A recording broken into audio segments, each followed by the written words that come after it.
Hello everyone, welcome back to my YouTube channel. ಇವತ್ತಿನ special ನಾನು ರವೆ ಉಂಡೆ ಮಾಡ್ತಾಯಿದ್ದೀನಿ. ಅದನ್ನು ಮಾಡೋಕ್ಕೆ ಬೇಕಾಗಿರೋಂಥ ಇಂಗ್ರೀಡಿಯೆಂಟ್ಸ್ ಏನೇನೆಂದರೆ ರವೆ ಮತ್ತು ಸಕ್ಕರೆ ಮತ್ತು ಏಲಕ್ಕಿನ ಪುಡಿ ಮಾಡಿ ಇಟ್ಕೊಂಡಿದ್ದೀನಿ. ಅದ್ರ ಜೊತೆಗೆ ತುಪ್ಪ, ಹಾಲು, ಡ್ರೈ ಫ್ರೂಟ್ಸು ಮತ್ತು ಕಾಯಿ ತುರಿ, ಸ್ವಲ್ಪ ಎಣ್ಣೆ.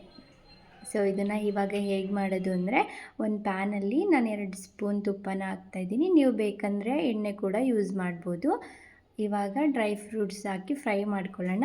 ಡ್ರೈ ಫ್ರೂಟ್ಸು ನಾನು ಸ್ವಲ್ಪ ಪಿಸ್ತಾ ಮತ್ತು ದ್ರಾಕ್ಷಿ ತೊಗೊಂಡಿದ್ದೀನಿ, ಗೋಡಂಬಿ ಹಾಕಿದ್ದೀನಿ.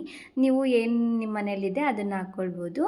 ಒಂದು 2-3 ನಿಮಿಷ ಇದನ್ನು ಕ್ಲೀನಾಗಿ ಫ್ರೈ ಮಾಡಿಕೊಂಡು ಸಪ್ರೇಟಾಗಿ ಒಂದು ಬೌಲಲ್ಲಿ ಎತ್ತಿಟ್ಕೊಳ್ಳೋಣ. ಯಾವಾಗಲೂ ಲೋ ಫ್ಲೇಮಲ್ಲಿದ್ರೇ ಒಳ್ಳೆಯದು ಇದನ್ನು ಮಾಡಬೇಕಾದ್ರೆ.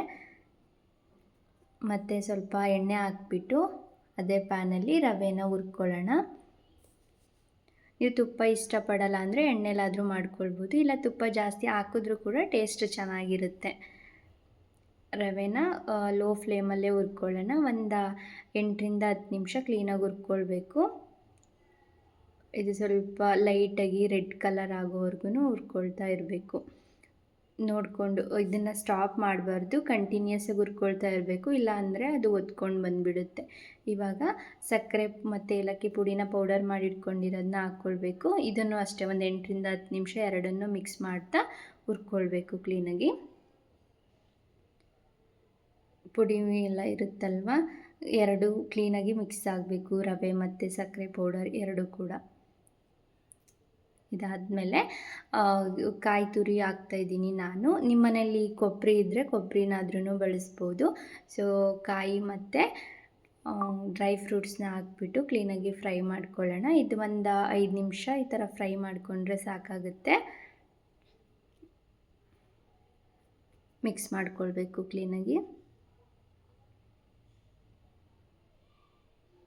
ನೆಕ್ಸ್ಟು ಕೆಳಗಡೆ ಇಟ್ಕೊಳ್ಳೋಣ. ಗ್ಯಾಸ್ ಆಫ್ ಮಾಡಿಬಿಟ್ಟು 1-2 ನಿಮಿಷ ಬಿಟ್ಟು ಕೂಲಾಗಲಿ. ಅದಾದಮೇಲೆ ಸ್ವಲ್ಪನೇ ಹಾಲನ್ನ ಹಾಕ್ಕೊಂಡು ಮಿಕ್ಸ್ ಮಾಡಿಕೊಂಡು ಉಂಡೆ ಮಾಡ್ಕೊಳ್ಬೇಕು. ಸೊ ಇಷ್ಟೇ ಆಗೋಯಿತು. ರವೆ ಉಂಡೆ ಮಾಡೋದು ತುಂಬ ಈಸಿ. ಸೊ ನಾನು 1.5 ಲೋಟ ರವೆ ತೊಗೊಂಡಿದ್ದೆ, ಅದಕ್ಕೆ 1/4 ಕಪ್ಪಷ್ಟು ಸಕ್ಕರೆ ತೊಗೊಂಡಿದ್ದೆ. ಅದರಿಂದ ಒಂದು 15 ರವೆ ಉಂಡೆ ಆಗಿದೆ. ನೀವು ಕೂಡ ಟ್ರೈ ಮಾಡಿ, ತುಂಬ ಚೆನ್ನಾಗಿ ಬಂದಿತ್ತು. ನಿಮ್ಮೆಲ್ರಿಗೂ ಈ ವಿಡಿಯೋ ಇಷ್ಟ ಆದರೆ ದಯವಿಟ್ಟು ಸಬ್ಸ್ಕ್ರೈಬ್ ಮಾಡಿ. Thank you for watching.